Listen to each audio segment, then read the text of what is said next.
इस स्टोरी की डिमांड हमारे सब्सक्राइबर समीर खान, अरबाज खान और फालतू नाम से एक सब्सक्राइबर ने की थी। तो चलिए इस स्टोरी पर चलते हैं। ये बन चुके थे, लेकिन फिर ऐसा हुआ कि दोनों बहनों की जिंदगी जहन्नुम बन गई जब सरिता को एक रद्दी वाले की दुकान से एक किताब मिली जो श्रापित थी, जो पढ़ने वाले की जान ले लेती थी। आखिर कौन सा राज छुपा है इस श्रापित किताब का? क्या दोनों बहनें बच पाएंगी इस श्रापित किताब से? ये सब जानने के लिए देखिए एक श्रापित किताब की पूरी कहानी। एपिसोड की शुरुआत होती है और हम काजल नाम की लड़की को वो श्रापित किताब पढ़ते हुए देखते हैं। काजल दिन रात सिर्फ उस किताब को ही पढ़ती रहती थी। वो अपने परिवार से भी बात नहीं करती थी। पर एक दिन जब उसकी माँ ने काजल को वो किताब पढ़ने से रोका तो उसने कहा, हाथ मत लगाना। और आखिरी पन्ने को पढ़ते ही काजल की मौत हो जाती है और उस किताब के कुछ पन्ने भी काले हो जाते हैं। जिसके बाद स्टोरी प्रेजेंट में आ जाती है और हम सरिता की पूरी फैमिली को एक साथ खाना खाते हुए देखते हैं। पर अभी भी दोनों बहनें अपनी चप्पलों के लिए काफी लड़ रही थी। ये चप्पल मैं पहनूंगी।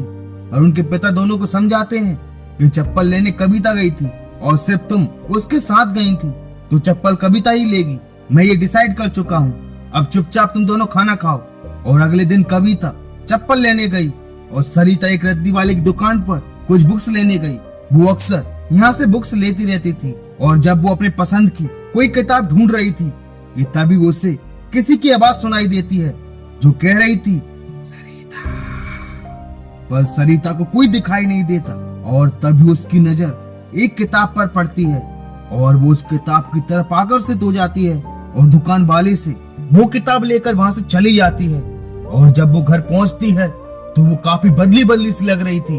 जब कविता पूछती भी है कि तू कहाँ रह गई थी, मैंने तुझे कितना ढूंढा। और तभी कविता की नजर उस किताब पर पड़ती है और कहती है कि तेरे मोटे दिमाग में ये मोटी किताब नहीं घुसने वाली। पर सरिता बिना उसे कुछ जवाब दिए वहां से अपने रूम में चली जाती है, जहाँ कविता को भी समझ नहीं आता कि इसने पलट कर जवाब क्यों नहीं दिया। पहले तो ये ऐसा नहीं करती थी। वहीं जब सरिता उस बुक को पढ़ती है तो वो खो सी जाती है और इस बात को कविता ने भी नोटिस किया। सरिता को उन सभी चीजों से नफरत हो गई थी जो कभी उसकी फेवरेट हुआ करती थी। कविता रोज उसे नोटिस करने लगी। उसे एक बात तो समझ आ रही थी कि सरिता में ये जो भी बदलाव आया है वो इस बुक की वजह से ही आया है। पर क्यों और कैसे, अभी वो कविता के लिए एक पहेली थी। परेशान थी क्योंकि वो जानती थी कि वो किताब शापित है मनुष्य है और उस किताब की वजह से ही उनकी बेटी काजल की जान गई थी। और वो नहीं चाहती थी कि कोई और उस श्रापित किताब का शिकार बने। और वो उस रद्दी वाले की दुकान पर जाकर उस किताब को ढूंढने लगती हैं, क्योंकि उनके पति ने वो किताब किसी रद्दी वाले को बेच दी थी और इसीलिए वो हर रद्दी वाले की दुकान पर जाकर उस किताब को ढूंढ रही थी। पर उस रद्दी वाले के पास भी उन्हें वो किताब नहीं मिलती। जब रद्दी वाला पूछता भी है कि मैडम आपको क्या चाहिए, जहाँ वो उसे उस किताब की फोटो दिखाकर कहती हैं कि मैं इस किताब को ढूंढ रही हूँ। इस किताब ने मेरी बेटी की जान ली है। ये किताब शापित है। अगर आपको पता हो ये किताब कहाँ है, प्लीज मुझे बता दीजिए, वरना वो किताब किसी और की भी जान ले लेगी। जहाँ वो दुकानदार उस किताब की फोटो देखकर पहचान जाता है कि ये किताब सरिता ले गई है और वो सरिता का पता उसे बता देता है। पर तभी उसका पति वहां जाता है और शारदा को वहां से ले जाता है, क्योंकि वो समझ रहा था कि शारदा काजल के गम में पागल हो गई है और वो इस किताब को लेकर उसने मनगढ़ंत कहानी बना ली है। वही एक रात जब कविता सो रही थी तो उसे कुछ अजीब सा एहसास होता है और जब वो उठती है तो सरिता गायब थी। और तभी उसे उस किताब में कुछ हलचल महसूस होती है और जब वो उस किताब के पास जाती है कि तभी सरिता वहां जाती है और उस किताब को लेकर वहां से चली जाती है। वही अब कविता का शक पूरी तरह से यकीन में बदल चुका था कि सरिता का बर्ताव इस किताब की वजह से ही बदला है। वो अगली सुबह वो इस सारी बात अपने डैड को बता देती है कि जब से सरिता उस बुक को लाई है उसका बर्ताव पूरी तरह से बदल चुका है। ना तो वो किसी से बात करती है, ना ही खाती पीती है और ना ही बाहर घूमने जाती है। और उसके पापा कहते हैं कि शायद वो एग्जाम की टेंशन में होगी किसी किताब की वजह से। ये कैसे हो सकता है? पर वो भी ये नोटिस कर रहे थे कि सरिता पहले से काफी बदल चुकी है। और जब वो सरिता से बात करने जाते हैं तो सरिता उन्हें इग्नोर करती है और जब वो उस किताब को हाथ लगाते हैं तो वो उनके हाथ में कंपास घुसा देती है और कहती है कि हाथ मत लगाना। और वो जोर जोर से चिल्लाने लगती है और उसकी आवाज सुनकर उसकी माँ भी कमरे में आ जाती है। ये सरिता कहती है बेटी को इस किताब को जला दीजिए, इस किताब ने मेरी बेटी काजल को भी मार डाला, खूनी किताब है ये। और उनकी ये बात कविता और महेश भी सुन रहे थे, पर सरिता की माँ को शारदा की बात पर विश्वास नहीं था और वो उसे जाने के लिए कहती है। पर महेश और कविता को अब पूरी तरह से यकीन हो गया था कि शारदा जी सच कह रही हैं, जरूर इस किताब में ही कुछ गड़बड़ है। और एक दिन महेश ने सरिता से छुपकर उस किताब को ले जाकर दूर फेंक दिया, पर जब वो घर वापस आए तो वो किताब घर में थी जिसे सरिता पढ़ रही थी।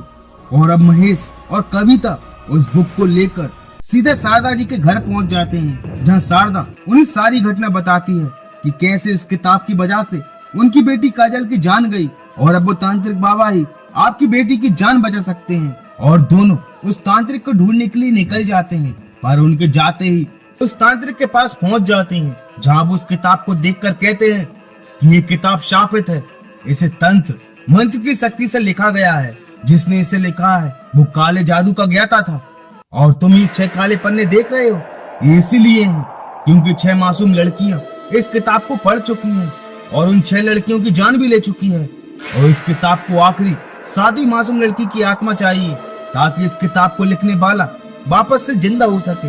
अब काफी देर हो चुकी है, मैं आपकी कोई मदद नहीं कर सकता।